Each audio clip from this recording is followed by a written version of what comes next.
I can't believe it took me this long to finally watch Everything Everywhere All at Once. I know it came out a while ago, and I've been wanting to watch it. Josh told me it was really good, and I've just heard that it was good in general. So the other day I watched it, and oh my God, it was crazy. It blew my mind. I didn't watch a lot of movies that came out this year that weren't superhero related. I watched a lot of horror movies. I watched X and Barbarian, and I really loved both of those. But Everything Everywhere All at Once might be my favorite movie of this year. I loved it. It was everything that Doctor Strange Madness or Multiverse of Madness should have been. Just a compelling multiverse story with like great characters, great action. The effects were great.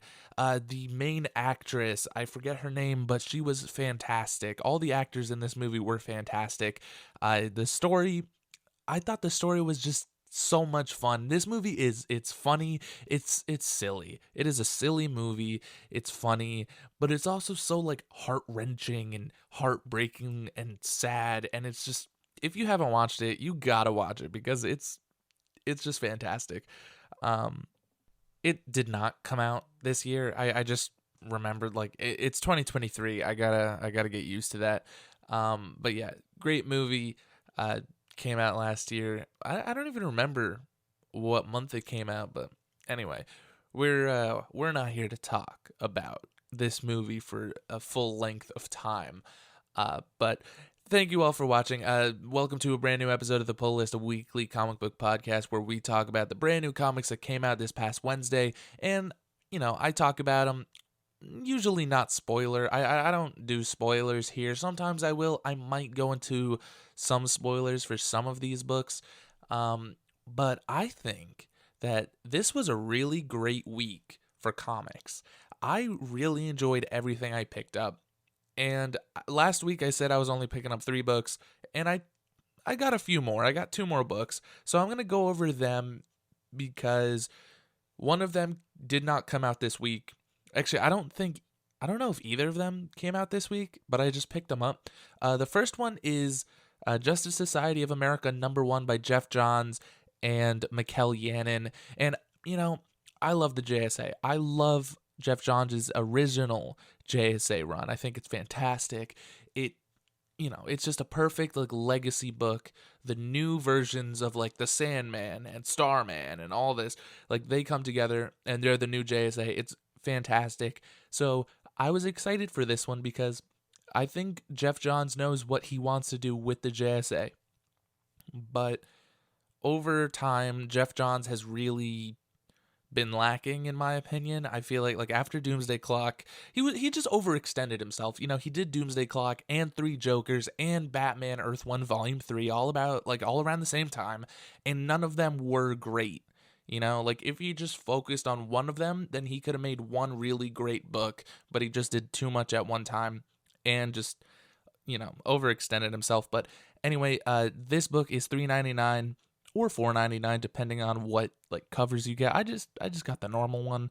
I didn't get any of the variant covers, but I really enjoyed this. I thought it was fun. It's not on the main Earth. It's on what, Earth 2? I can't remember, but it's all about the Huntress. The Huntress puts together a brand new team of the JSA, and most of them are villains. Like Solomon Grundy is on this team, and Gentleman Ghost, and it's really bizarre and weird. And this is the Huntress, where it's not Helena Bertinelli, but it's Helena Wayne, the daughter of Bruce Wayne and Selena Kyle, Catwoman, and it's really cool.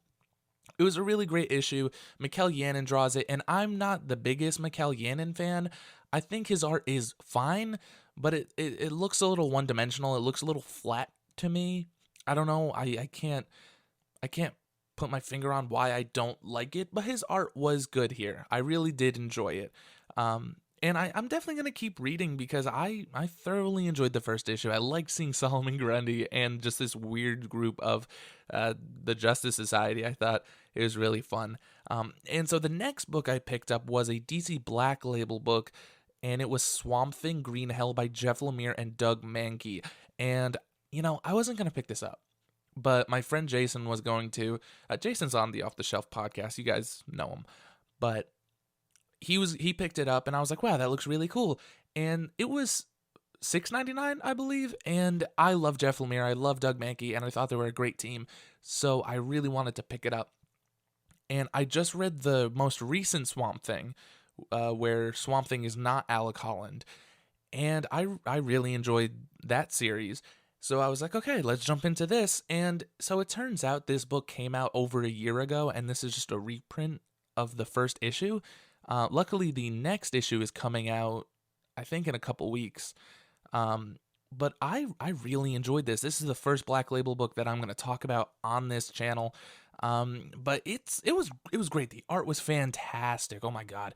I don't want to get too much into this story, but it is Black Label, which is pretty much just like Elseworlds. You know, when DC used to do Elseworlds, like out of continuity stories where things are crazy and weird, like Gotham by Gaslight or the Doom that came to Gotham. So it was really cool seeing like an alternate universe take on Swamp Thing, where a lot of time has passed, and that might not make sense, but there is a character that shows up at the end, and he is old, and I didn't expect him in this book, but it's kind of stupid not to expect him because he is just tied into Swamp Thing, and it was just all around really, really fun. I really enjoyed it. The art was great. It is violent. It's cool. There is a lot of really cool just swamp horror. So if you're into that, you'll definitely love this book. So now let's get into the books that came out this week and the 3 that I mentioned last week. And first, I'm going to talk about The Invincible Iron Man #2. This book is $3.99, and it is written by Jerry Dugan and art by Juan Frigeri. And you know what? I really enjoyed the first issue, and this issue continued to be really enjoyable. Ironheart is in this issue, and it's pretty much Iron Man and Ironheart versus the Living Laser. And if you don't know the Living Laser, he's exactly what he sounds like. And it was a lot of fun. I really enjoyed this issue. The art was fun. I like seeing Iron Man and Ironheart work together. I don't know if I could say this because it is spoiler. But I really like their dynamic with each other. I really like seeing them work together and fight the Living Laser. I think the Living Laser's design was a little weird. I didn't love that, but overall, I really enjoyed this issue. I thought it was fantastic. Well, I didn't think it was fantastic, but I thought it surely was very good. And I'm definitely going to keep reading it. So yeah, it's a great time for Iron Man fans. Like, if you're a fan of Iron Man, you gotta read these books that are coming out. The last series and now this new Jerry Dugan one. It's great. It really is.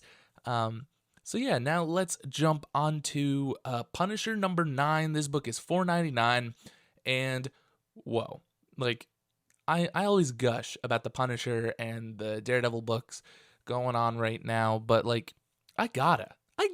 Like, they're so good. I love that they're tied in with each other. And so this is the Punisher versus Ares. The Hands fighting Ares' goons. And it was just fantastic. This book is written by Jason Aaron, and he just knows what he's doing. You know, Punisher is the beast of the Hand, you know? So you get a lot of moments where Punisher just goes full beast mode, and it's really great. The art in this book by Jesus Saiz is just, oh my god, it's amazing. There's another artist on this book. Who is it? Paul Azaceta? My apologies, but man, great. I love the dual artworks, how you get the flashbacks in Azaceta. I don't know how to say the last name, but he does the flashbacks, and then Saiz does the present art, and both of them are so different, but they're so good together. And I'm gonna break my rule. I'm gonna talk a little spoilers about this one. So if you don't want to get spoiled, then skip ahead a little bit. But it is so cool. So here's the spoiler. It is so cool. At the end of this, Punisher defeats Ares, and they dub him the new God of War. Like, that is just so insane. It's so cool. But yeah, so that's the end of the spoilers. That's all I'm gonna say about it. Go read it. it's really really great. Um, but yeah, it's great. I love it's 4.99, but it's like it's longer than a normal Marvel issue. It's like 36 pages. It's really great. It really is. I can't wait to see how this all culminates with the Punisher and Daredevil stuff.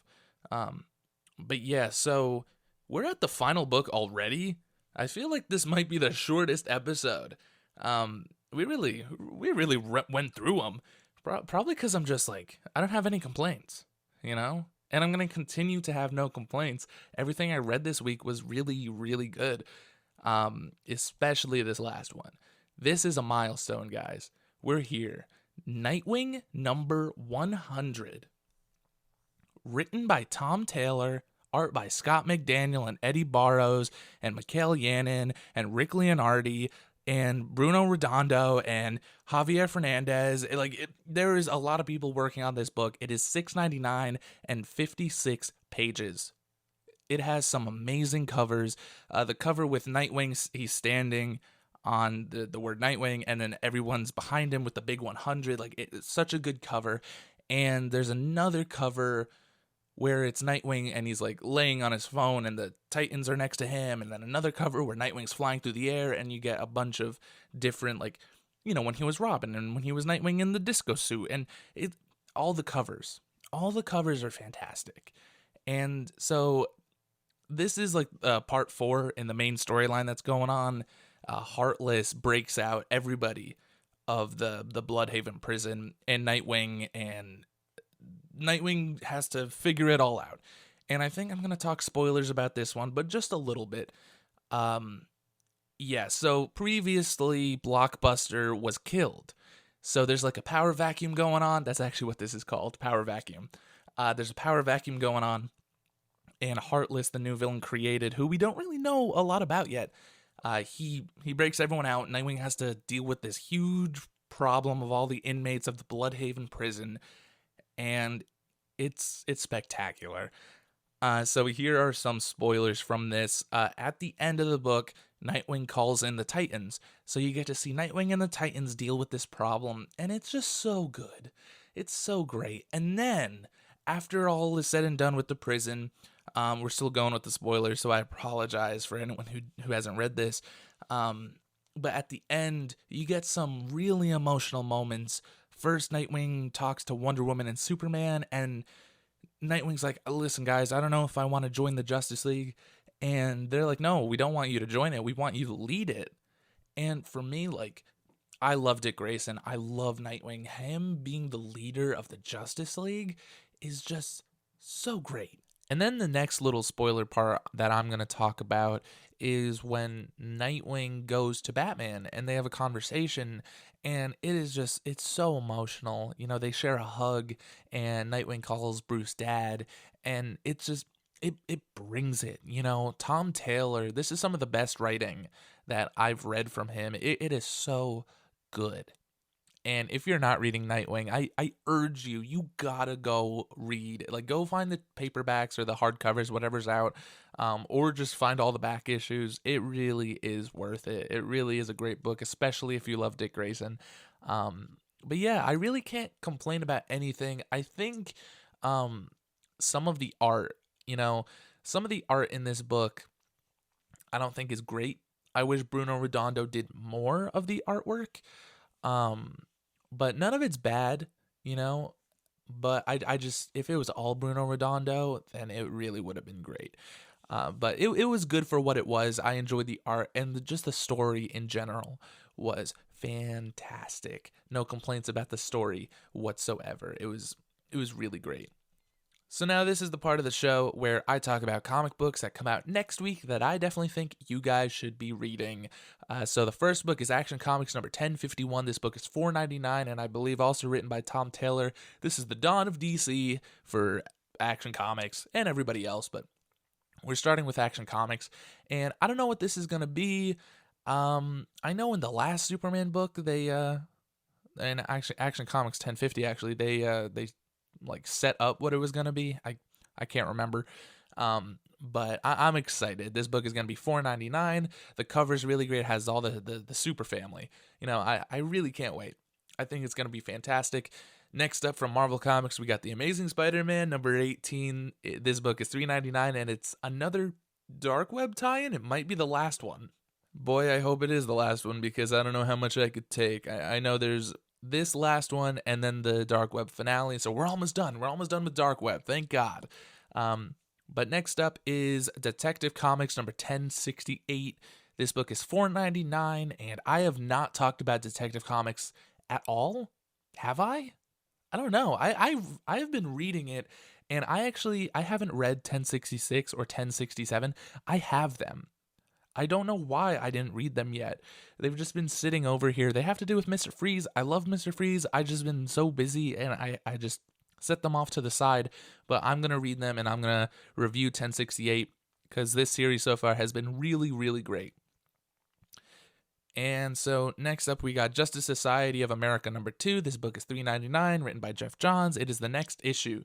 I can't wait to see where this goes. I really like having Huntress as the main protagonist. I think that's really cool. I like Huntress. I like that she's in the spotlight in this, even if it's not the main continuity Huntress.